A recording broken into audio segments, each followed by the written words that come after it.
69% available. Kamani Vidal. Tajay Spears, 76% available. What was the percentage available? 69. Interesting. Okay, Yes. Tajay Spears, 76. He's got a tough matchup this weekend against New England. We're on More Peacock, on that. you understand. Yeah. I just want to, for the Peacock audience, Sure. understand what's the availability. What about the YouTube audience? Yeah, no, They're- no, they're- but that's where the specifically, chat lives. this specific question was for the Peacock audience. Purely for Okay. Fantasy Football Happy Hour with Matthew Berry. Welcome to the Fantasy Football Happy Hour. Do you think people got the joke? Like, I don't know. It was fairly subtle. But do you think they got the joke, Connor? No? No, I don't think so. Yeah. Sometimes my humor is very subtle. Very subtle. It's subtle and adult, Sometimes Jay. it sucks. That's fair. Also fair. That's it's also fair. Honestly, I think usually that it's one of the same. Like usually when it's highbrow and not and subtle, it also sucks. You made a good joke on Sunday. Did once, I? I think. Yeah. We kind of broke out. Oh, it's a good joke. There you go. Fair enough. Yeah. Every What once in a season while. was that? Yeah, Season two, season three? Probably season 2. With the wind at my back every once in a while. All right. It is a backup producer Pete day. I'm sure you all can tell by now. We're off and running here on our Wednesday show, and we got plenty to do. As the chat gets going, Jonathan Medici is all over it. Happy backup producer Pete day. Most outrageous show of the week. Yeah, I that's agree. right. Let's get weird. Yeah, I like the fact that the regulars have glommed onto the fact that Pete not does supposed no to know. research, no. It's just it's pure chaos. Yeah. So here's what you do. You get a split screen, one screen, Fantasy Football Happy Hour, and then to just buy into the backup motif, put Dead Poets Society on the other there we screen, go. which is the definitive backup teacher day. Which has Yes, the that's audio. correct. Which Yeah. gets the audio. Which right. screen? Yeah. Well, Ethan Hawke and Robin Williams can be on mute. Okay, I was going to say, I hope we get the audio. I would think so. Captain, my captain. Plenty to do today. Keep it open or close it out. It is our version here at the Happy Hour bar of Start Sit. We'll have all of that for you. Blind Date returns, America's new favorite segment. Jay and I will try to guess the players with the blind resume, and the comments just continue to roll in. Back to the futures, as always on Wednesday, our favorite futures bets. This one from Valiant Vincent. Connor looking like he just stepped off the set of Happy Gilmore 2. I love it. Yeah. That is true. It is a golf polo. Or honestly, like honestly, you kind of look like a waiter at a knockoff theme restaurant.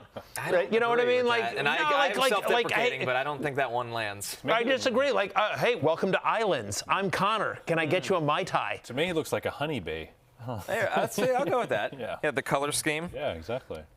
I could see. Backup producer Pete says the Rainforest Cafe. I'm saying. That's a better one. Yeah, fair. Well, you weren't saying that, but you were close. You were trying to get there. Backup producer Pete, always desperate for his 6 out of 10 jokes to find Make it to air. Yeah, I filter out which ones make it. That one did. So there you go, Pete. We'll see if any more make it. Let's jump in to keep it open or close it out, and we start with the New York Jets. Justin Fields against the Panthers.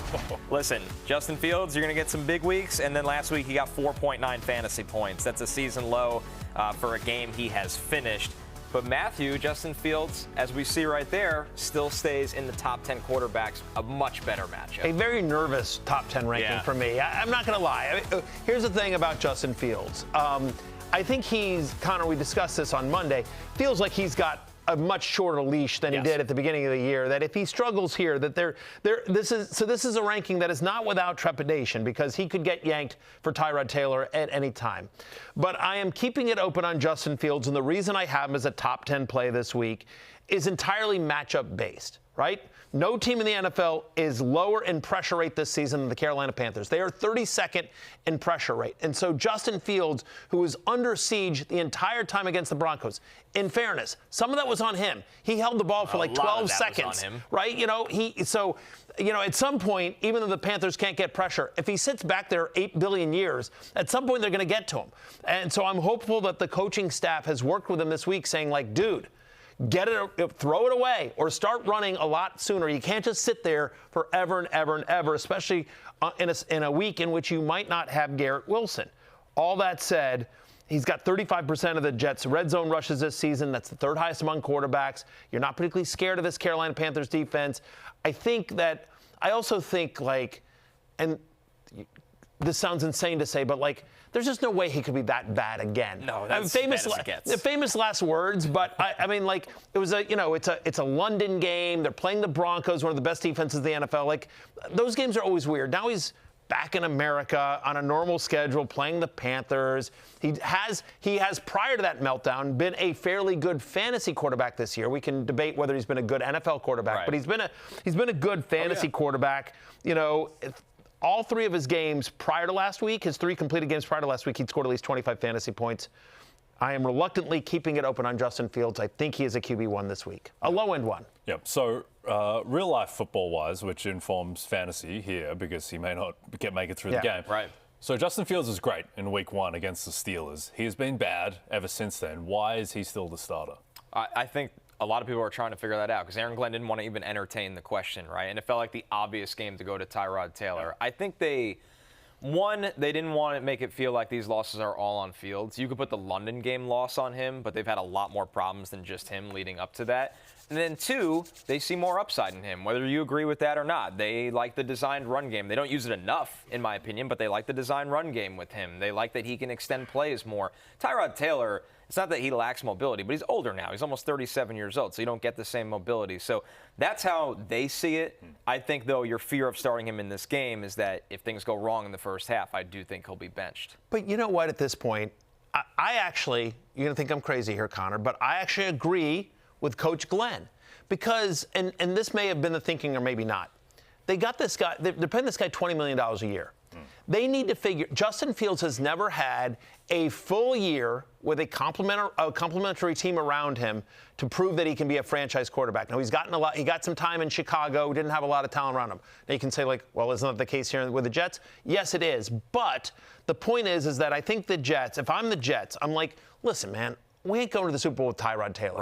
Right. Nothing good happens from, maybe we're a little bit more competitive, maybe we win a few more games. So maybe we win, 6 games this year instead of 4. Whatever. This is a rebuilding year for the Jets. And I think that, this is my guess. You have the inside sources there. I have none. But just looking at it logically, even if they won that game and they're 1-5, they're highly unlikely to make the playoffs in today's NFL. So at this point, it's just this is just about learning, can Justin Fields ultimately be our guy, or are we starting over next year? What good comes from starting Tyrod Taylor? The only thing that comes from that, and Connor, you would know better than me, is if they've lost the locker room. Right. If he's lost the locker room and that's why you make a move. That's why you make a move. That's exactly why you make a move. I think where he went wrong was, I think Fields didn't have it, and you knew that in the first 2 quarters of the game last week. I think Glenn thought he couldn't go to Tyrod Taylor for the second half or the fourth quarter and go back to Fields, and I don't agree with that. I think you could have went to Tyrod for that game. You needed 25 yards to kick a field goal to win the game, and you win the game, and you can go back to Fields. I don't agree with that. It seemed like Glenn, and the way he even spoke to this was, I didn't want to press that button right now and go to him, but if this keeps happening, and no Garrett Wilson in this game could be looked at 2 different ways. It's like, no Garrett Wilson, that's really bad, but no Garrett Wilson, Fields has to run more in this game without Garrett Wilson, which is his whole value in fantasy right now. So it's a tricky one for sure. No, I think that's logical. I think also, as bad as the Jets have been, and they've been very bad, they really should have beaten the Steelers. But on the underlying stats, they outperformed Miami as well in that game. They easily could have won that, and they should have beaten the Broncos. So there are worlds. Now, you don't get to win every coin flip game. What about they really should have gone 2-1 there. How about again, it was sort of fluky with the block field goal, but the Buccaneers game too. Right. You needed one stop. You needed one stop. Yeah. So that's part of his thinking as well, is we've been close at times, even if Fields isn't always leading the charge. Once again, you don't have to agree with it. Yeah. But it's a thought. But you understand the thought process. Right. He's and he's a first-time head coach too, and so first-time head coach dealing with the New York media is a different animal than more experienced coaches or coaches in different markets. You know what I mean? You've got animals Sports Emmy losing Connor Rogers, that are just out there grilling you left and right. It's brutal. You know me, absolutely. Pressing Aaron Glenn every week. Philip wants to know Fields or Penix for the rest of the season. I'm still going to say Fields. Because of the running. Because of the running. Quarterback-wise, in terms of just who's a better NFL quarterback, it's close. It's right. But who, for fantasy, I would still go with Fields. Also, but it's a closer conversation than it was a week ago, for sure. It depends on what you think the percentage chance that Fields is the starter. That's the rest the problem. Of the way, right? Because Penix, barring something absolutely catastrophic, Penix will be the starter the remainder of the season. Correct. Justin Fields may not be the starter in the third quarter against Carolina. This is true. But it's got to be now. I mean, Panthers and Bengals are the next 2 games. You got to get going here. Yeah. So 1,000%. Anyway, I'm keeping it open just to close the loop on the bit. here, Sure. Jay. Yes. Yes. Hold on. Thank you. All right. Appreciate Super that. smooth. I crave your passive aggressive praise. Yes. Yes. Thank you. We'll always be here. Yeah. All right, let's go to the running backs. Chase Brown, who's been just an absolute disappointment to fantasy managers everywhere this season. He is running back 33 in points per game this year. He's got the Steelers. Matthew, he stays in your top 30 this week, I believe. No, he's 33, so he's just 33, outside my top 30. like Just when one my- spot ahead of the original Chubler. Definitely a backup producer, Pete Day. Yeah, obviously. Again, like, Come on, Pete. Be better. Be better. He doesn't want to be better. I've been told that To he's be- RB27 for you.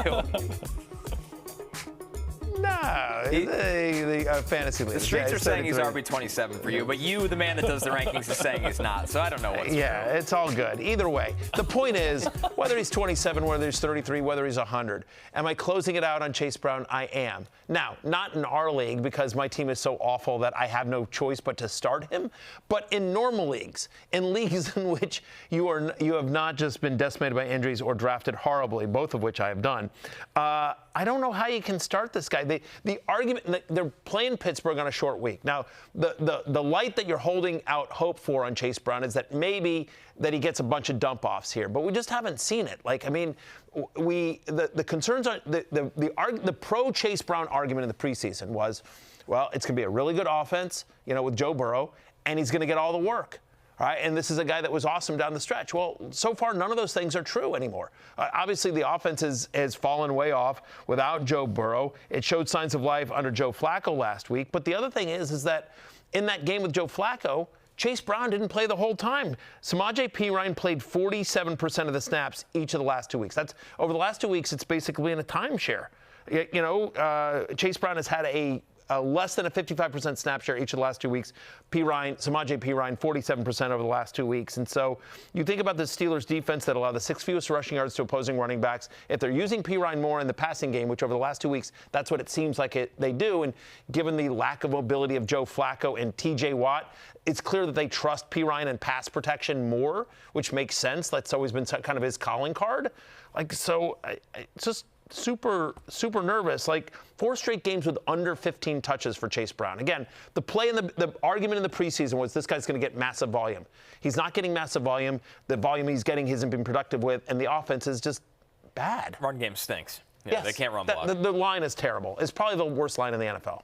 Yeah, it probably is. And also, I think that often teams come out of the bye and they change how they do things. And I think the Steelers found some stuff in their bye and their defense. Now, I understand it was against Dylan Gabriel and the Browns' offense, but still, their defense, that was their best performance of the year. They did a much better job against Gabriel than the Vikings did the previous week. And they're just healthier as well. Derek Harmon is getting more integrated. Alex Highsmith is back. TJ Watt looked much better in that game than he had in previous games. So it's a brutal matchup. Samaje Perine as well. He just keeps popping up. He's always popping up. He kind of disrupts the Chiefs' backfield.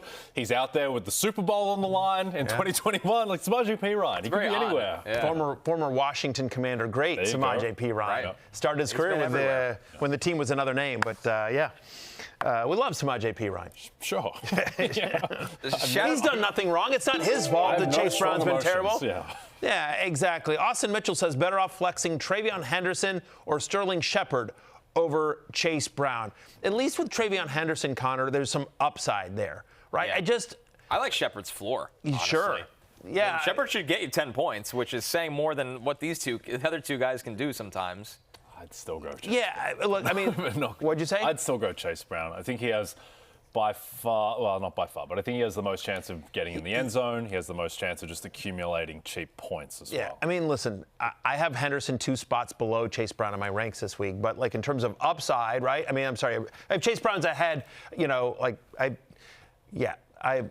the point here is that Sterling Shepard, to your point about, What? Total chaos right now. He's losing his mind. You're trying to find your thoughts. He's laughing. I don't know who to listen to. You understand what's going on in my ear. I have I have an earpiece in my ear, and Pete is speaking into it, and he is speaking nonsense, and he's changing his mind left and right. Like it's literally like this is what's happening in the control room. I just want you guys to see it. Here's what's like. Pete is like this. Newspaper hands. Exactly. Pete's like scrolling TikTok, and he's just doing this, and he's like, oh yeah. It's 23. Oh no, hang on. Shit. 27. Wait, Jay. It's like what? It's just like it is Keystone Cops back there. It is awful. I don't know what Russell Crowe heard in his ear when it all went south in A Beautiful Mind. Basically, what I'm going through right now. Right, exactly. Segment 2, we're going to see backup producer Pete doing this. The craziness in the beautiful. Comment from Will Garrettson, producer Pete calling audibles at the line of scrimmage. Yeah, but it's like it's Will Levis calling audibles. Yeah. Will Levis, why are you checking out of the play? No, right. He's checking out of a play that would score a touchdown to take a quarterback kneel. Yes, kneel down. And we're down 6. What are you doing? It's unbelievable. Here's the last thing I want to just say about that. I think is that Henderson. There's obviously a much wider range of outcomes for Henderson. Chase Brown is somebody that could, hopefully gets you 10 points with some cheap dump offs, and maybe he has a chance to fall in the end zone. I will say to Connor's point about the floor of Sterling Shepard, we don't know yet whether or not Mike Evans is coming back this week. There's hope that he could play this week, but even if he does, Shepard, who plays the slot, I think his Evans' availability is what will dictate whether we think Tez Johnson or Cameron Johnson have an opportunity this week. But Sterling Shepard's role, we're not expecting Godwin back. We're not expecting Ibuka back this week. So Sterling Shepard is the guy that I think has the most safe role in that Buccaneers offense, regardless of what happens to Evans. Yeah, and if you're starting Henderson, you're hoping that Mike Vrabel wants some style points as revenge against Tennessee. And he might, by the way. He absolutely might. So there's some thought process there. By the way, shout out to Cam Hayward. He's calling this the Icy Hot Bowl. Yes. Because it is Aaron Rodgers versus Joe Flacco, the second matchup of 40-year-old quarterbacks in NFL history. There you go. Tom Brady and Drew Brees was the other one, by the way. Yeah. So the 40-year-olds out there, you drink free today. Yeah, 1,000%. We like the olds here. We are pro-old people here on the Happy Hour show. 100%. They also, both the old blokes, looked pretty good last week. They did. The best Aaron Rodgers has looked since 2021. Yeah. And Flacco as well looked much better than I think expected against a pretty good Green Bay defense. Yeah, some hope for Jamar Chase and T. Higgins. He can't win the award again. What if he wins Comeback Player of the Year again? Again, he lost his job and he comes back. He leads the Bengals to the playoffs just like he did with the Browns. He wins it again. Has to be hurt. He has to be hurt. Right? But that's official now? Yeah. Or is that the guidelines? Yeah, you got to have an injury. Yeah, it's vague. It's a little vague. He's not winning. It's all right. Everyone can come out and play. Joe Flacco's not winning. Could Aaron Rodgers win Comeback Player of the Year? I know he sort of was hurt last year. It wasn't hurt the way he was 2 years ago. He didn't sit out hurt. I know. If you don't play, if you just play through injury, it doesn't count. Yeah, but isn't that a guideline? It's not a rule, but it's like it's a guideline they're supposed to follow the voters. Correct. But everyone followed it with Sam Darnold. We have Comeback Player of the Year talk in play for the final segment. By the way, something that Connor's not ready for, and I don't think it's actually going to happen, but the Steelers are plus 650 to get the 1 seed, and Aaron Rodgers is like 175 to 1 to win MVP. Yeah, the odds are the odds. Yeah. It won't happen. I'm just saying. It won't happen. I'm just saying. So, all right. It'd be amazing. See how it goes. We just can't escape this game. Jaylen Warren's our next player. The only reason I think it might happen is just because it's every time you think the Jets fans have been tortured to their extreme, every once in a while there's this, we've got one more screw for you. There's no rock bottom, just trapdoors. I tell you guys this all the time. He's 10 passing touchdowns against 3 interceptions. He checks into plays at the goal line all the time to accumulate stats. They get the 1 seed. He does pile on the stats. He's an MVP merchant. Yes. Yeah. Alvin Kamara is a PPR merchant. Aaron Rodgers is an MVP merchant. If he has the stats and they're the 1 seed. If Lamar isn't healthy out of the bye, or they have no room for error, we're not worried about the Browns and the Bengals. There's a very real chance that the Steelers win this division. And when you think about the fact that, to your point, they could just stack up wins. You just sort of look at their schedule and just that division. Right. He's Yeah, going to get the 1 seed. But they could get the 1 seed. Can you imagine? Maybe. They're plus 650 to get the 1 seed. The AFC's wide open. Bills just lost to the Falcons and don't have any players I'll be left. brave and take the Chiefs. Okay. Somebody has to on this desk. I'll be very brave and I'll take Patrick Mahomes. Jaylen Warren in this game, only one more touch than Kenneth Gainwell last week, Matthew. Yeah. It looks like while Warren was out, Gainwell proved himself to be a part of this backfield going forward. Rightfully so, but so I'm still keeping it open on Jaylen Warren, and I'm encouraged by, I get the Gainwell thing, but what's important to me is that when they get in close, they like Jaylen Warren. He caught a lot of passes. Well, to your point about Aaron Rodgers being sort of a stats merchant, he loves dumping it off to Jaylen Warren. He trusts Jaylen Warren as well. No running back has a higher percentage of their team's red zone rushes this season than Jaylen Warren. He's got 87% of the Steelers' red zone rushes. And then you think about this matchup against the Bengals that we just talked about here.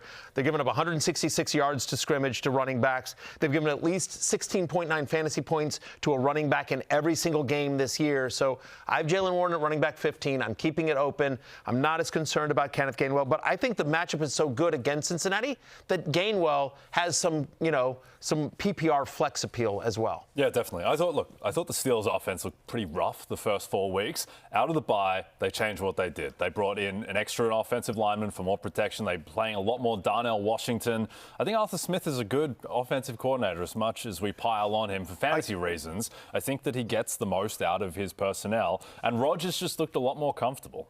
So I think that this offense, I don't think it's going to be an amazing offense. I don't think Aaron Rodgers is going to win MVP. But I do think that there is a bit more of a ceiling and more scoring potential than I thought there would have been a couple of weeks ago. I'm going to say something you won't believe. I completely agree with you. Look, we like to have fun with Arthur Smith, and he drives us crazy in the world of fantasy football. But I agree with you. I think he is a good offensive coordinator. I think he does a good job of looking at what he has and working. I mean, he made Marcus Mariota work there for a while. He calls a very good run game. He calls a very good run game, and he sets up play action nicely. And so the Steelers' offense has looked much better than I think its personnel gives it a right to. Yep. I agree with you. I think he's a good coordinator. I'm not forgiving him for Bijan Robinson's. It's insane for fantasy football, but the two big knocks on Arthur Smith in Atlanta were, why don't you use Kyle Pitts more, and why does Tyler Algier play so much? Well, yeah, he used Tyler Algier too much. Tyler Algier is really good, and he's still getting used a lot. And Kyle Pitts has done, not a great deal as well. So I don't think that he has been proven. I don't think there's been total vindication, but at the same time, I don't think those moves look terrible in reflection. Well, and the other thing is that Kyle Pitts can't block. Yeah. That's it. When he was going for a run-heavy scheme in Atlanta, and Jonnu Smith was a better blocker. That's why he's just had Jonnu Smith with him every stop because, whatever. Jonnu's just a really good fit for the kind of stuff he likes to do on offense. We get a comment here from CW_1015. This feels like a question for you here, Mr. Croucher. Hey, fellas, will we see another big upset on TNF worth taking Bengals on the money line? What about a Chase anytime touchdown? #FFHH, #regular. I like the Bengals getting 5.5 points. Yeah. I don't know if it's. I'm going to check if that line still exists. That was the opening line. I want to see if that's where it's at. But a money line would be rich for me. It's still 5.5. I think the Steelers. I think the Steelers have turned themselves into a pretty solid team. And I think that the Bengals, it is a lot of points on the road, but I do think that the thing with Rodgers is if you get him under pressure, he just can't move anymore. I don't think the Bengals are going to generate a ton of pressure, particularly with Trey Hendrickson, a bit of a concern. So I think the Steelers will win. Chase Brown depends on the price, which I don't know off the top of my head. But, yeah, he's a reasonable chance to score a touchdown just because he is the starting running back for a team that we suspect is going to be playing from behind. And Flacco, for all his sins, Flacco was very close to being able to drive down the field to beat the Packers if Jordan Love doesn't convert that 3rd and 8 at the end. So I think this is going to be a competent offense. Beat the Packers again. I do too, but to his point, I could see this being an upset. I agree with you. I like the Bengals plus 5.5. I think at home, they showed some fight against the Packers. I think the team's probably going to buy into Flacco as being a viable option as well. Anytime you're at home on a short week, you got a chance. Listen, NFL, wacky stuff happens all the time, and they've got Ja'Marr Chase on their team. There's certainly within the range of outcomes that Ja'Marr Chase just goes nuclear because he can do that in any single week, right? Chase Brown is plus 120 anytime touchdown scorer. Yeah, Ja'Marr Chase plus 135. Probably prefer Chase. I would say Chase's price for sure. Yeah, Ja'Marr's. Yep. All right, another running back here, guys. How about Bill, Jacory Croskey-Merritt? He's got the Cowboys, which we love to see. And yes, Bill was RB38 last week where he only scored 5.8 fantasy points. But Matthew, forget the matchup. The usage is also good too. It's going to be there for Bill. That's the point. He had the fumble. He's involved in the second fumble. That one was more on Daniels, but still 18 touches, 78% of the Commanders' running back touches as well. And each of the past 2 games, no one other than Jacory Croskey-Merritt, our boy Bill, has had a goal line rush. he's had 100% of the Commanders' team goal line rushes each of the last 2 games. And then you think about this Cowboys team. Obviously, they just got lit up by Rico Dowdle, but 3 straight games, they've allowed at least 85 rushing yards to a running back. We saw Josh Jacobs run all over them as well. So if you're telling me that Jacory Croskey-Merritt, that if Bill's getting 18 touches in this game, you like his matchup against this Cowboys defense, guys, that, is 29th against the run over the last month. They're a bottom 3 run defense. So it's just bodies on the floor every time you watch them. Yeah. It's true. Watching what the Panthers, who played some backups on their line, did to them was jaw-dropping. Yeah, I am nervous about this game. I mean, by the way, what was it on Sunday? You were like, I like the Commanders to cover. And I said, I don't know. On Monday, I'm like, no. Turns out that was right. You like the Commanders -2.5? That feels. I don't love that line. Going to close closer to pick. Yeah. I think this is a coin flip. I think that the Commanders' offense just hasn't found the level that it did last year. When that sometimes happens year 2. They're super banged up too. Yeah, they're banged up. They got Chris Moore out there. I mean, they've got undrafted free agents and practice squad guys catching passes. I do think JCM, his situation at the moment, it's like the ideal, this is the time you trade for the guy, right? Because he had a ton of usage and didn't do much with it, and they lost the game, and he fumbled, so he's not buzzy at the moment. But I think he's really good. He got 85% of the carries. Jaden Daniels is still a cheat code for a running back with how he draws men out of the box. And he's got a very favorable schedule the rest of the way. He plays Dallas this week, who might have the worst rush defense in the league. I think that, other rookie running backs are more buzzy than him, like Scatterboo and Judkins and Jeanty, obviously. I think Jacory Croskey-Merritt has a chance to be better than those guys on the ground going forward. So I think I would try and trade for him. And I am specifically this week, I'm keeping it open. I'm as a top 20 play. We move over to the wide receivers. Welcome back, Rashee Rice. He's got the Raiders. What a way to return in this matchup. He's expected at least to make his season debut.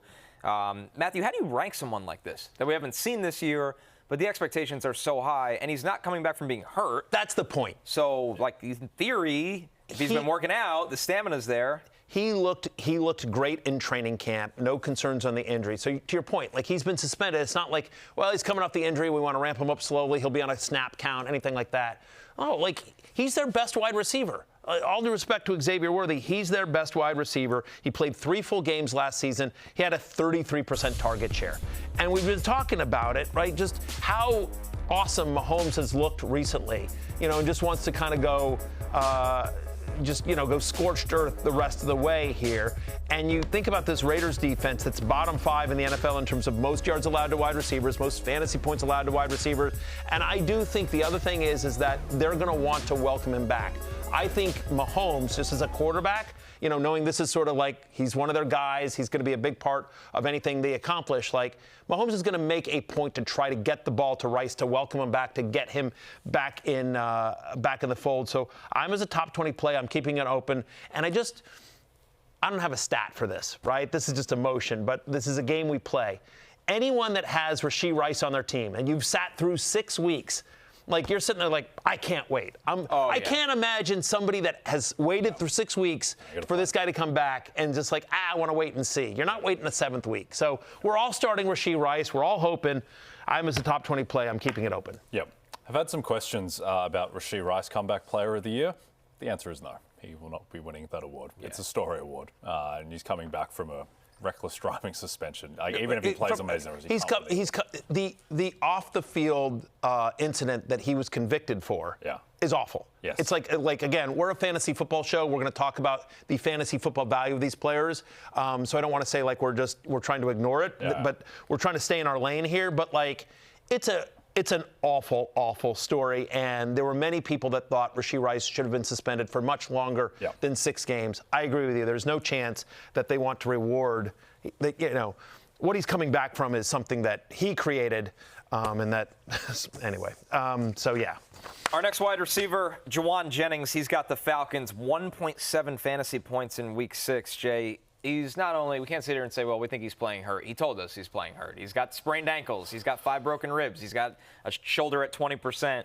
I don't know if it matters if he's out there. He's just gutting through this and ineffective. Yeah, he's just at the point where you just need to see him perform at the level that he did last year to believe that he can get through this physically and still. And also, like, they have other options. Like, Kendrick Bourne has been really good. George Kittle has a good chance to return. Ricky Pearsall has a chance to return. And also, this Falcons defense. I don't understand how this Falcons defense has been so effective, Connor, with their personnel, but they fly around. Rookies. They have some of the most team speed in the NFL. Jeff Ulbrich and Raheem Morris have really kind of merged their philosophies together. They're like you could say it, the Falcons defense is awesome right now. Bird up. Yep. Bird up indeed. I'm with you. I'm closing it out. He's like, probably like three-fourths the movie, three-fourths through a John Wick movie. Like just Jauan Jennings has been beat up. He's just barely holding on. He's like, it's like, or like a zombie movie or something like that. Like this poor guy. Right. I mean, it's unbelievable how many injuries that he's playing with, all the broken ribs, the ankle sprains, and last week just an 8% target share. So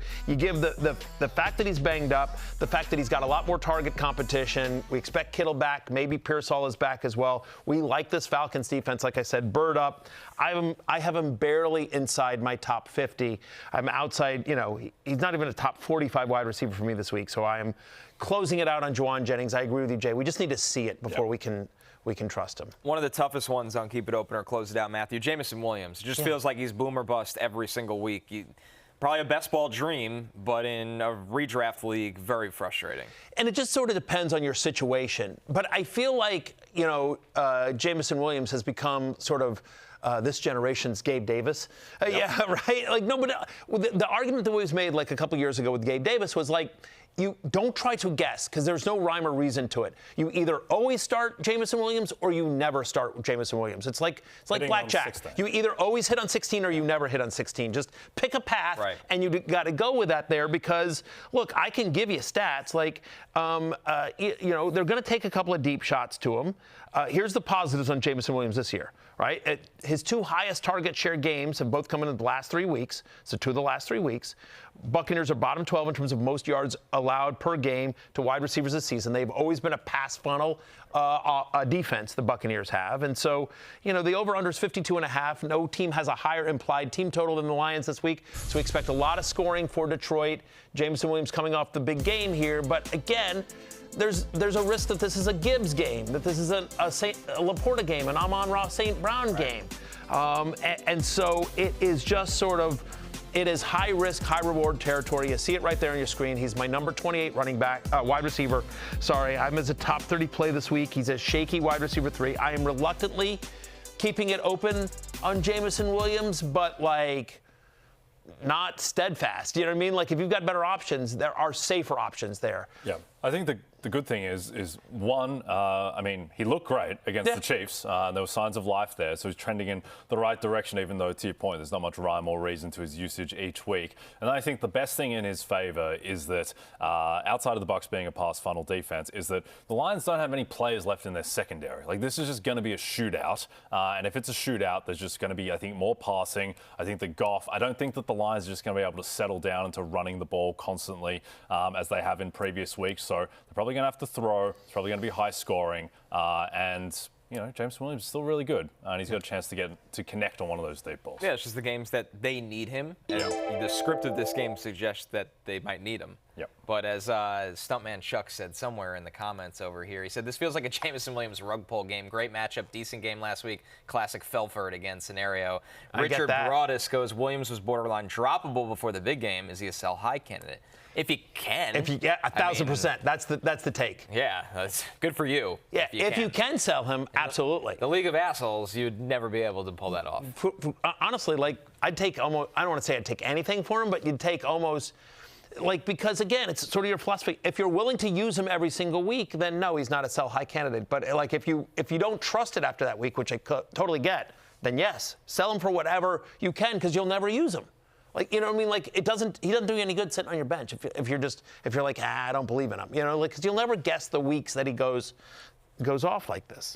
Our last player, guys, congrats to Hunter Henry from graduating for the waiver wire show on Tuesday to Keep It Open or Close It Out on Wednesday. 3 straight games, though, under 50 receiving yards might have him kind of regressing back to the waiver wire show. Can you keep this one open, Matthew, especially with how bad the tight end landscape has been? Yeah, I'm closing it out. He's my tight end 14 on Hunter Henry. Back to waivers. Part of I know, right? Part of the argument on Hunter Henry was he was sort of like, hey, we think this Patriots offense is pretty good, and Drake Maye looks pretty good, and it's really just Diggs and Henry.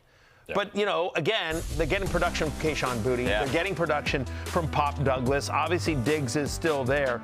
Since week 2, Hunter Henry has only one game with more than 4 targets. It's actually not a great matchup against Tennessee specific to that. They're top 8, the Titans are. They're top 8 in terms of fewest fantasy points allowed to opposing tight ends. And so, it's just the question is, do you feel lucky that Hunter Henry gets into the end zone? Right? Because in games in which he doesn't score a touchdown, he's averaging 6 points a game. So, he is the ultimate sort of touchdown-dependent tight end. Now, he's a great red zone threat. They like using him there. Drake Maye looks for him. So he's always got a good shot at scoring once. But that's the question. How lucky do you feel? What are the odds that he gets a touchdown this week? Again, given the Titans' strength against the numbers and the emergence of other guys, I'm closing it on Hunter Henry. Yep, Patriots 7.5-point favorites in this one as well. Vrabel was very conservative against the Saints once he got a lead. Vrabel's always been pretty conservative in terms of running the ball with a lead, so if they are up big, there might not be much usage for Hunter Henry in the fourth quarter. How about this one in the chat? Chubby Leather Daddies ask Mason Taylor or the Hockler. Mason Taylor's going to be the number 1 pass-catching option for an NFL team this weekend. Right. And we don't even know who the Hockler's quarterback is going to be right now. And there may not be a good answer. Well, this isn't a fun scenario. No. I would start Mason Taylor. I would too. Yeah. Which is crazy. I thought it would turn for Mason Taylor coming off 1 reception for 2 yards. He was brutal. He was, but the whole, Not sure it was his fault. Yes, it was not his fault. To recap, keep it open or close it out. Justin Fields against the Panthers at QB 10 stays open, as does Jaylen Warren at RB 15, and Bill, Jacory Croskey-Merritt against the Cowboys. The usage is there, so keep him open at RB 16. But Chase Brown is officially a close against the Steelers, RB 27. Welcome back, Rashee Rice. He's got the Raiders for that. He's wide receiver 20. Jameson Williams with the boom week and another good matchup keeps him just on the fringe of open, wide receiver 28. Jennings just too injured right now, and the Niners will have other options. He's wide receiver 47 and closed. Hunter Henry, a tough couple weeks for him, touchdown dependent. He's tight end 14. That means he's a close. We take our first break. When we're back, it's Blind Date. We got resumes of different players in fantasy. We'll do our best to guess who it is.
Dolphins game's in Madrid. Dolphins good. Yeah. It's in Oh yeah. Madrid. Sorry. You Like should head over there. I See should. the Commanders. I should. Yeah. I mean, they're the home team, but Have right. It's some, the Madrid game. You're correct. Some tapas from Yeah.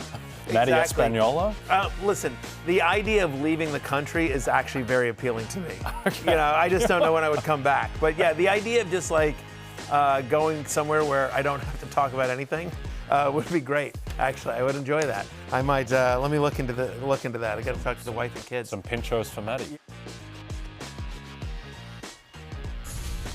Blind date time. You guys South Park fans? Oh, yeah. Yeah. Sure. Yeah.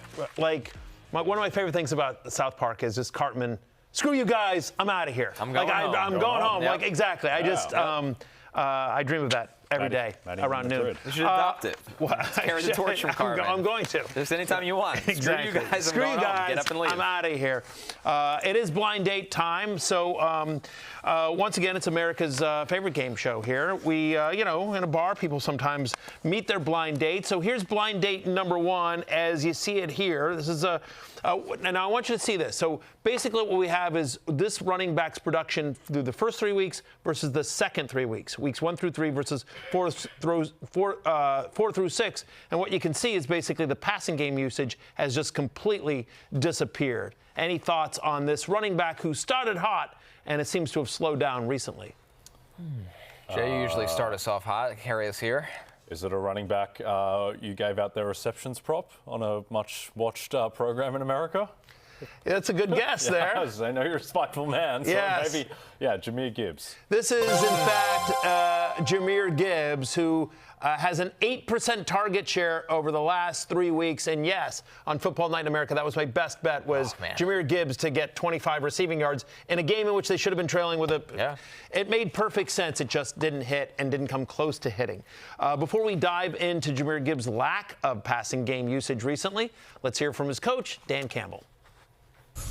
We certainly don't want him, either one of them, getting too much. But I know that it's a little more tilted towards Jaw right now. And a lot of that comes in the 2-minute reps that we get. Now, the other day we only had 6 of them, but a lot of times that's where that goes because he's normally in on that. And that can skew it. But I don't feel like we've gotten Jaw too much in a game yet necessarily. You know, I think he had like 36, 37 snaps the other night. And so I feel pretty good. But as far as balancing them out, I would like to balance them out. I would like to give David some more, find a place to get him a few more. So there you go. That's Dan Campbell talking about the running backs and the usage of Jahmyr Gibbs. So they've used him a lot, but like it's super weird that like he's got 5 receptions over the last 3 games.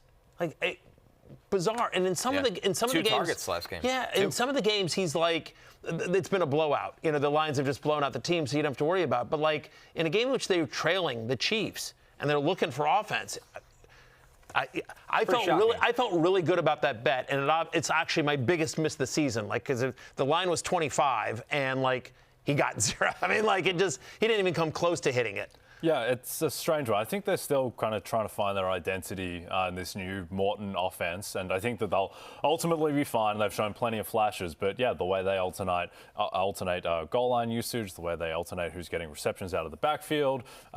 Jameson Williams is unsighted, then he's the hub of the offense. It's just still there's a lot in flux. I think ultimately you have to defer to the talent of Jahmyr Gibbs, and he's still going to be fine. Like, what are you going to do? Like, you're going to start him every week? Are you going to trade him? Like, how many guys? Well, that's my question.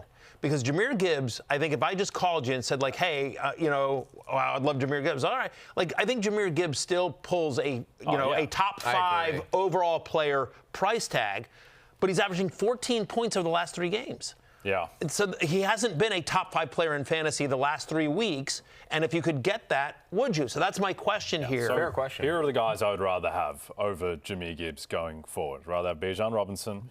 I'd rather have Puka Nacua, whose ankle seems like a minor thing. JSN. They don't expect him to play this week, by the way. An alert came out during the commercial break. No Puka. Puka doubtful for week 7. Okay, that makes it a bit tougher. But JSN, I think. Jonathan Taylor. And then I think McCaffrey is kind of 50-50 with Gibbs. I'd probably rather Gibbs because of the health stability over No McCaffrey. Chase? I think Chase is back. Yeah, okay. Yeah, maybe. What about Amon-Ra St. Brown, his teammate? I'd rather have Gibbs, I think. Yeah. Yeah, I think that's fair. Yeah. but so he's in that. The problem, Gibbs or Alan Lazard. Yeah. The new number one wide receiver of the Jets. ask Aaron Cobb. Rodgers Gonna that. take Randall Yeah. Cobb. He'd be like, you know what? I'm going to take Lazard.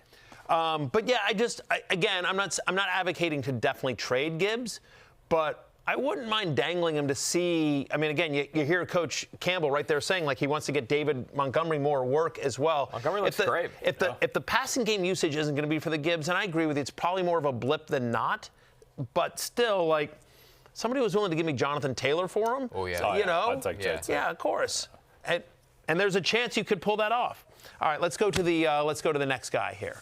So this is another running back. Once again, we're doing splits here. First 3 weeks wasn't getting used at all, and then you see in weeks 4 through 6, you know, he's top 6 in the NFL in targets, rushing yards, rushing attempts. So massive usage recently, but started off slow.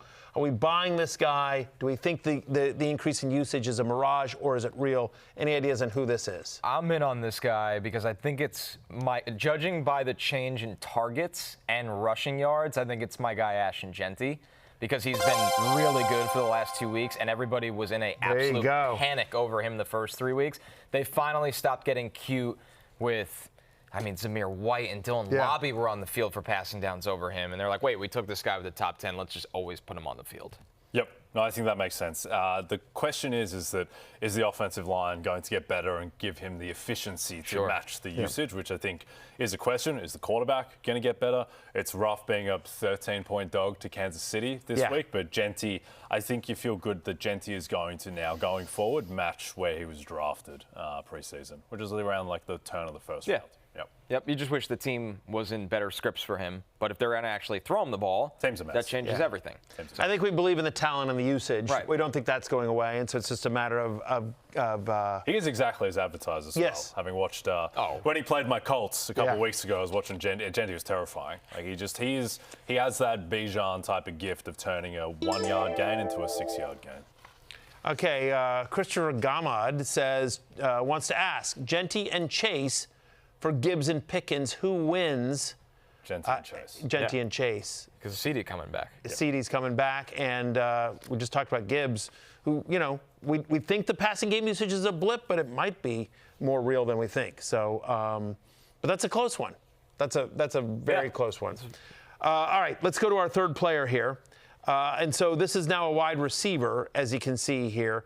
The skews are a little bit different. First 4 weeks of the season, not getting a lot of targets or receiving yards, but last 2 weeks, he has been elite, top 10 in fantasy points per game, receiving yards, targets, air yards, utilization among wide receivers. Who is this wide receiver that has suddenly gotten a huge uptick? Well, I was going to say, so someone who's exploded the past 2 weeks because of something that happened in week 4, I was going to say Kendrick Bourne, but Kendrick Bourne wouldn't have had the previous production. That's the problem. The other guy... Kendrick Bourne's a good guess, though. Yeah, the other guy is... So Tyreek got hurt in week 4, so Jaylen Waddle. You guys are too good at this. Well done. That's exactly right. So Waddle, once Tyreek Hill got hurt in week 4, Jaylen Waddle has become a #1 wide receiver in fantasy football here.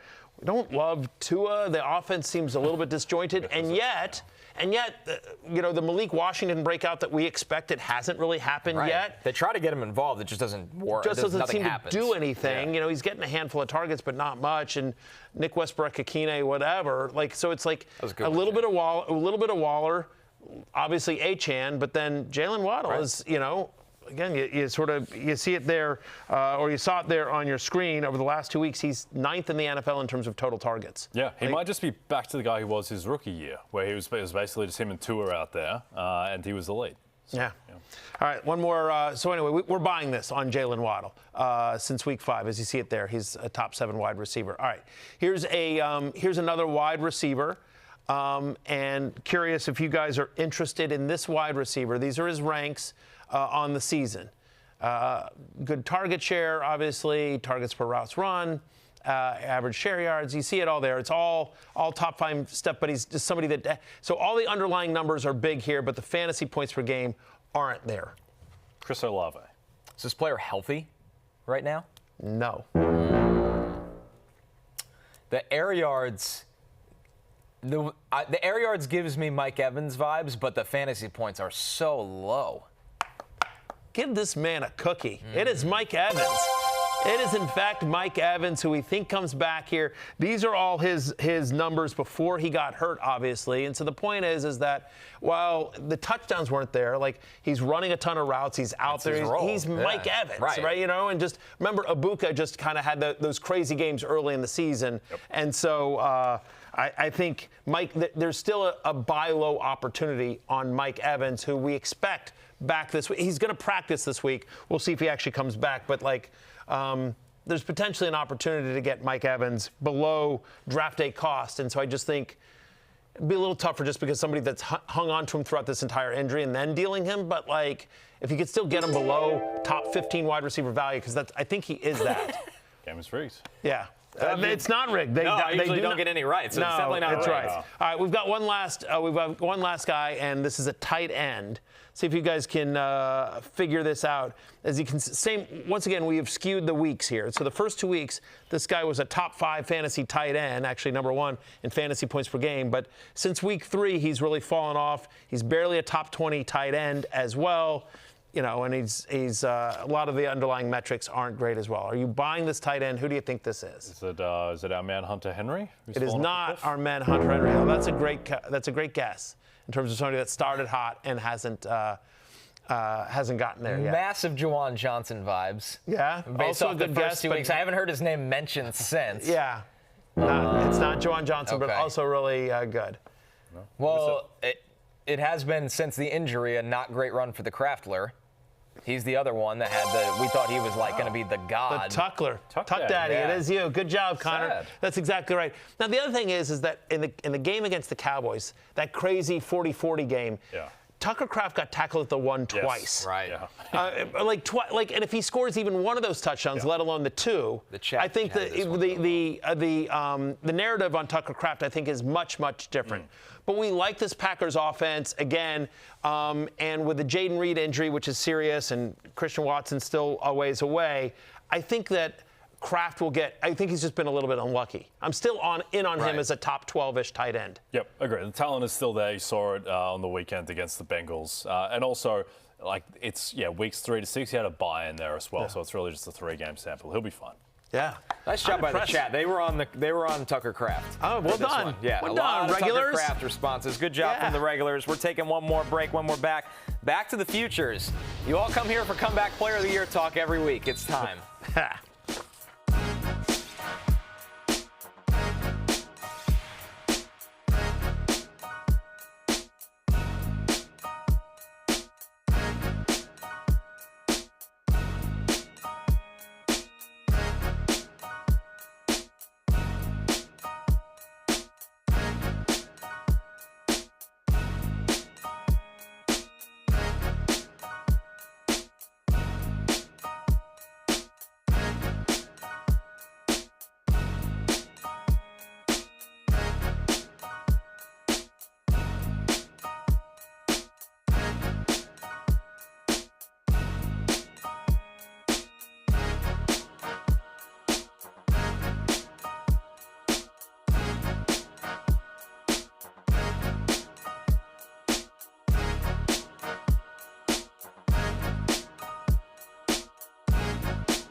DraftKings Sportsbook is an official sports betting partner of the NFL. New customers can bet $5 and get $300 in bonus bets if your bet wins. Download the app and use promo code FFHH when you sign up. DraftKings Sportsbook, the crown is yours. Crown is yours. Crown is yours. It's time for Back to the Futures. Jay, you've been dying to talk about Comeback Player of the Year like 7 different occasions of the show. The floor is yours. Yeah, I don't know why my pick The here. crown is yours and the floor is yours. You get both today. Yeah, I don't know why my pick here was so maligned on the pre-show call.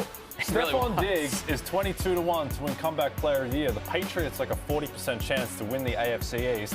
Diggs is top 4 in the NFL in target share the past 3 weeks. I think he has a path to being a top 6, top 8 receiver in the NFL and a veteran leader on a Patriots team that could storm to the division. Look, I think Dak Prescott should be the favorite. I think Aiden Hutchinson should be the second favorite. Stefon Diggs is 22-1. I think he should be the third favorite for the award. Really? Over McCaffrey with the Chris Niners McCaffrey's rolling? averaging 3 yards per carry. I He's understand, not the but same like guy. everyone just assumes he's awesome, and the counting numbers will look good there. Why is as he- well? Or Daniel Jones? Well, you're a Colts man now. He's not coming back from an injury. He's not eligible for the award. And then why he's 4-1. He was injured why a is- little bit at the end of last year, wasn't he? No. Because he was on the practice squad. I thought This is a good one because in theory, if there's some kind of loophole that he did have some kind of injury, Yeah.